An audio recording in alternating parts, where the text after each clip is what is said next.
This is the Ventura, a Grand Class ship.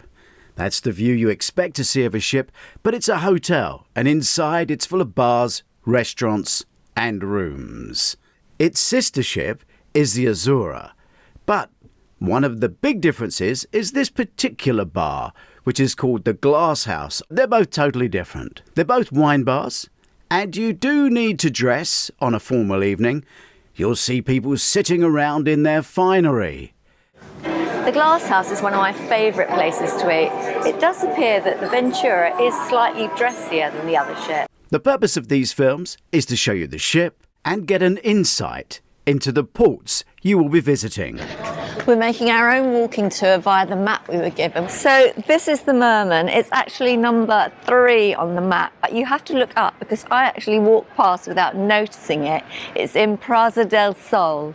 If you carry on along Princes Street, past the Merman statue, along Ersatz Street, keep going, and then turn right at the escalators and the statue of the fisherman, then you turn right at the horse statue, you're practically at the park.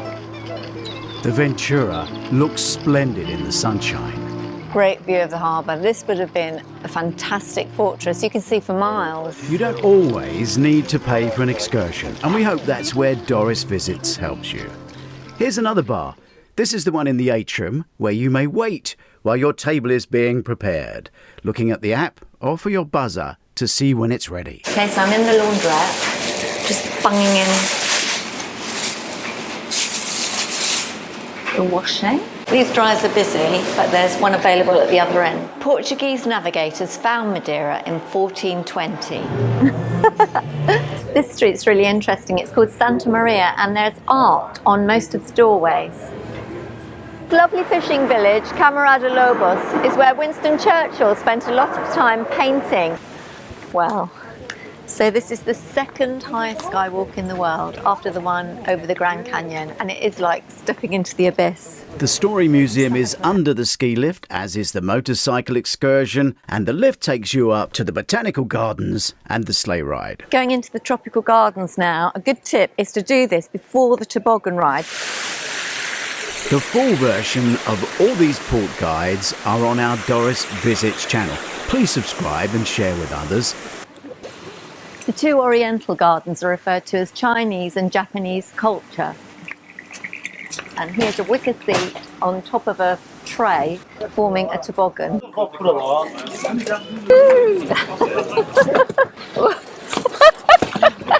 on the top is the basketball nets or short football, and on the other side, from golf to cricket to tennis, this is deck 19, the sports deck.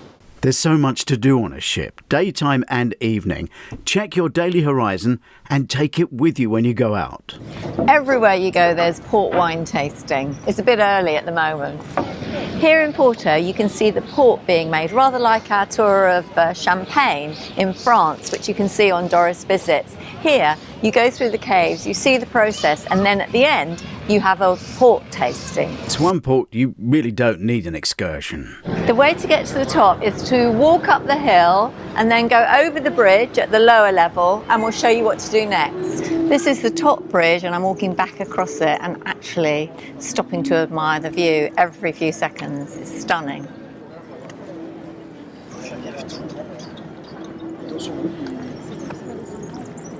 The Metropolis is on deck 18 and is a great bar to start the evening in.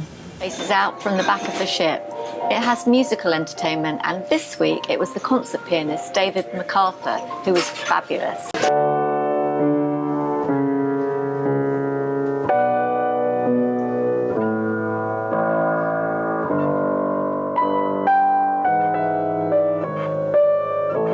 The Metropolis Lounge is another venue that requires you to adhere to the dress code on a formal night. Let's go and find a beach or two. Gran Canaria. So just inside the port, there's the usual hop-on, hop-off bus. You can get a horse and carriage ride, or there's the tuk-tuk, and it's got free Wi-Fi on board. If you're looking for a beach close by the ship, you can't get much closer. Just turn left off the ship and you'll find this beach. Across the park and in the square is where you get the number 12 bus to the Old Town.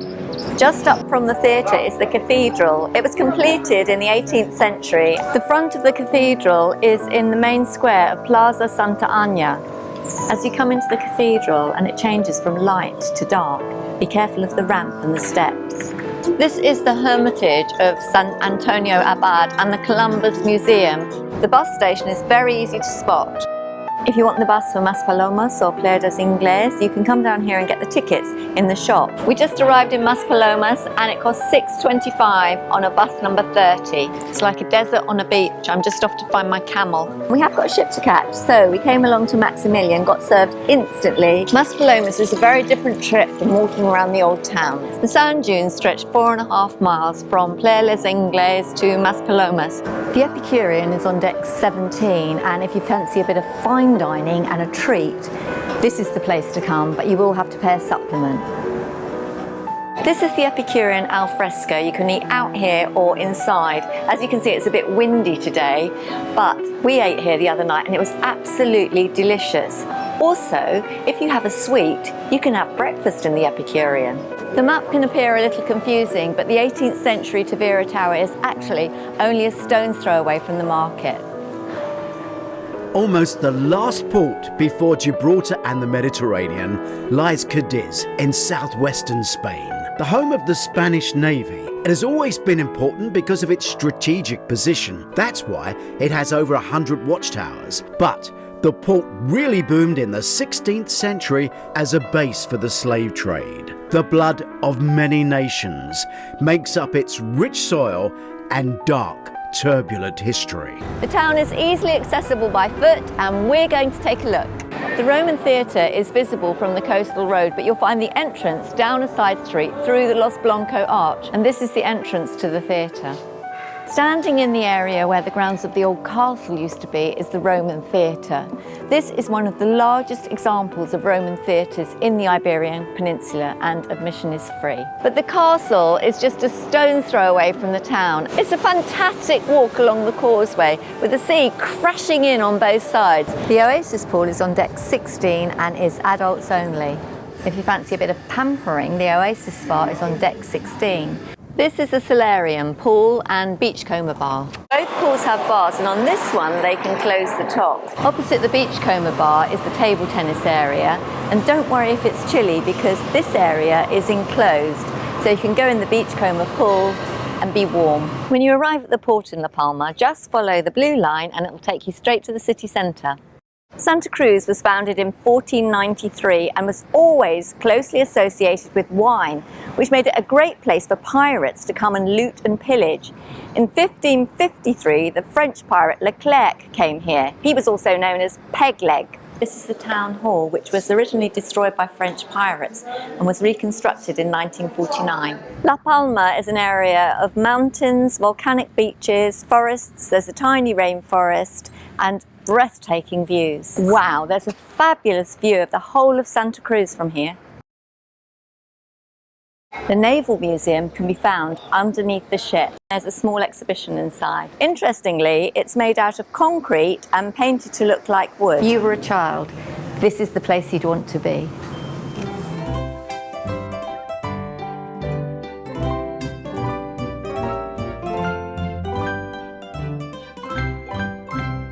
This is fun. Just outside the reef on deck 16 is the toddler's pool. We've just walked a higgledy-piggledy route up the back streets to this fantastic vantage point. It took us about 10 minutes. But there is another way you could get to the top of the hill. So that's Joseph I, and he was the king at the time of the earthquake in 1755. The easiest way to explore Lisbon is to turn left from the ship, walk along the coastal road towards Commercial Square. You'll know it because of the huge statue of King Jose mounted on his horse in the middle. We're going to purchase a ticket from the metro to explore the city. Bus Metro daily ticket. This ticket supposedly gets you on metros, lifts, funiculars and trams. Let's see if it works. But it won't get you all the way to the palace. That's a couple of euros more. So we've arrived at the palace. It's just one straight road down and it's an 18-minute walk after the 18 minutes on the train. The palace is often referred to as the Portuguese Versailles. Turn right through the square, you'll find the cathedral and all the sights. But if you want the trendy side of Lisbon, keep on walking.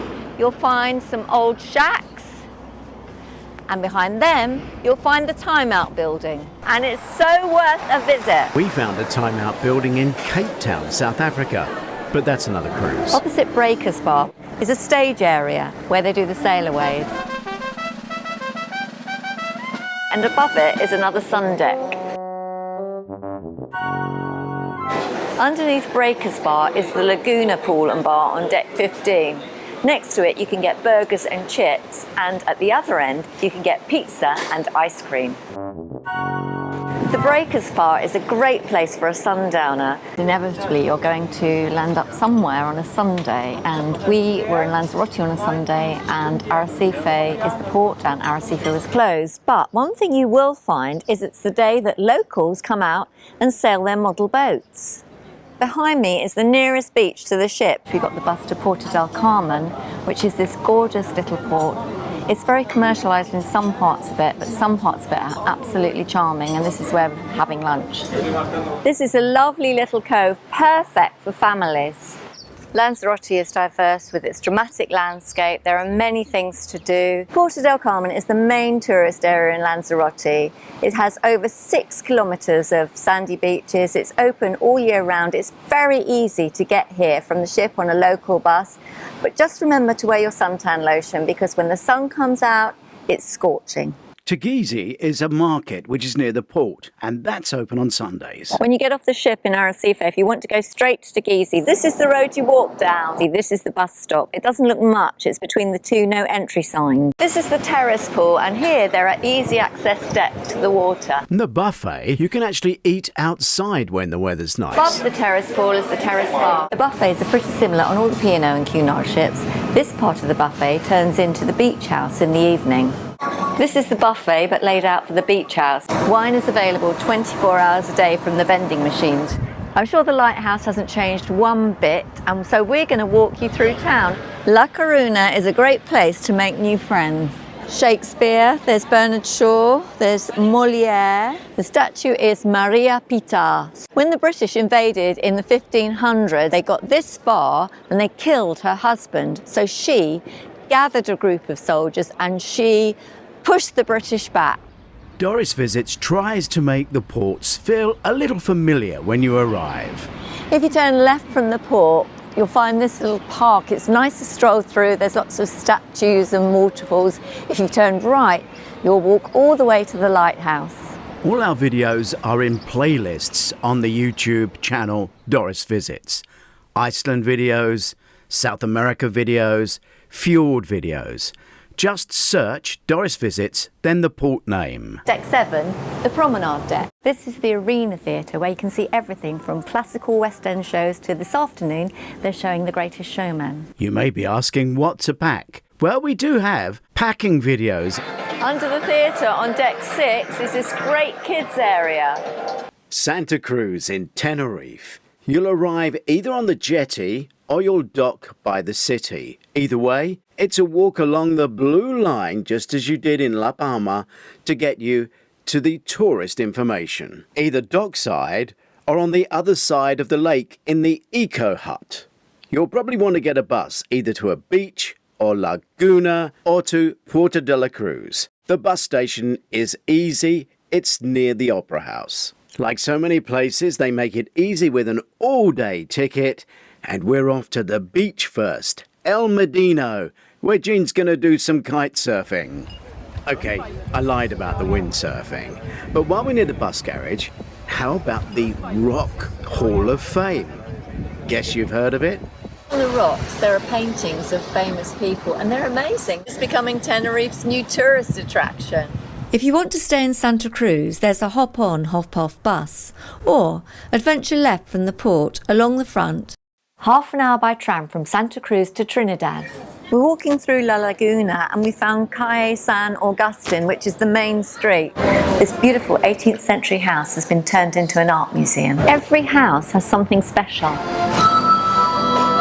Oh, this is the death of Don Quixote. This is an absolutely incredible street. Leaving La Laguna and getting the 102 to Puerto de la Cruz. The botanical gardens are soon going to be 3 times the size. We've arrived in Puerto de la Cruz. The journey from Laguna was 30 minutes. It's the black volcanic sand. This is really interesting. There's all these little piles of rock. If you walk along the seawall, be prepared to get wet. The smallest of the entertainment venues, the Tamarind Club, has a really intimate feel and is quite luxurious. The full ship tour is on the Doris Visits video channel here on YouTube, as is the Iona, the Azura, the Arcadia. They're all there. At the opposite end of the arena is the Havana, and this has more of a nightclub feel, and tonight it will be heaving because they've got a comedian on. Should you fancy a flutter, the casino on the Ventura is right next to the pub called Fortunes, where there's a great selection of beers and wines. This venue, like the buffet, has no formal dress code. This is the pub on deck 6, where you can watch the football or they do quizzes. Which London district is noted for... I'm in Cherbourg. If you imagine the tourist centre is in a block, then the theatre is in a square behind it, and that's where the fountain is, and in front of the theatre is where the horse and carriage leaves from. Twice we've looked at the queue for this horse and carriage ride. It's only €5, but it's extremely popular. To get your bearings, the back of the theatre is the museum. If you come down to the front, and just to the left is the Umbrella Museum, which you have to know is there, otherwise you'd walk past it. The umbrella factory is this close to the ship. Umbrellas are famous in Cherbourg because of the 1964 movie starring Catherine Deneuve. So this is the door here. You go through here and in here. This is no ordinary bowl of mussels. This is a Cherbourg bowl of mussels. The art gallery is also on deck 5, as is Costa's. Don't forget our cruise novels. Start with Cruise Ship Heist. If you order a coffee, the cakes are complimentary. The cinnamon restaurant is on deck 5. After all this, you may be wondering what to pack. Well, there's a video for that too on this website. Go to the ship's menu on Doris Visits. You'll find every cruise operator listed, and next to that, every ship they have on their fleet. And finally, the relevant Facebook chat sites. Come and have a look around.